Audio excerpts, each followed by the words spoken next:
Emmanuel Macron est au Royaume-Uni, une visite pour le moins fastueuse puisqu'il sera reçu et hébergé par le roi Charles III au château de Windsor. Il fallait marquer cette visite d'État de 3 jours puisque c'est la première d'un président français en 17 ans. On rejoint tout de suite notre correspondante à Londres, Marie Billon. C'est aussi la première visite d'un chef d'État européen depuis le Brexit. Et ça, c'est évidemment très symbolique. Oui, parce que les relations avaient été très affaiblies depuis le Brexit, la sortie du Royaume-Uni de l'Union européenne, relations commerciales, mais aussi relations diplomatiques, surtout pendant que Boris Johnson était Premier ministre entre 2019 et 2022. Alors les relations se sont un peu réchauffées depuis que Keir Starmer est arrivé à Downing Street.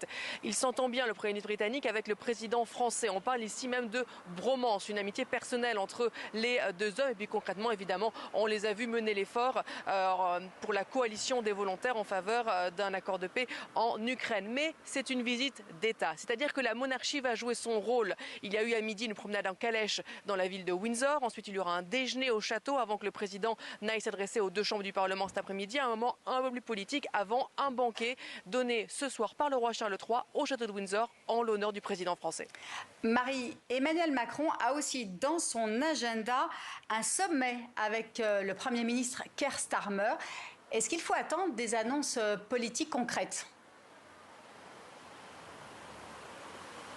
Écoutez, effectivement, le troisième jour de cette visite est consacré à un sommet franco-britannique et c'est à ce moment-là qu'on devrait avoir le plus d'annonces concrètes, notamment sur la question des traversées de la Manche. C'est une priorité pour les Britanniques notamment. Ils aimeraient que soit consacré le principe 1 contre 1, c'est-à-dire que dès qu'une personne sans titre de séjour arrive en Angleterre depuis la France, eh bien une personne soit renvoyée en France. C'est quelque chose qui sera discuté pendant ces 2 premiers jours, mais qui devrait, l'espèrent les Britanniques, être cimenté le troisième jour. Et il y aura aussi de fortes déclarations d'amitié entre les deux pays. Merci Marie Billon pour ces précisions.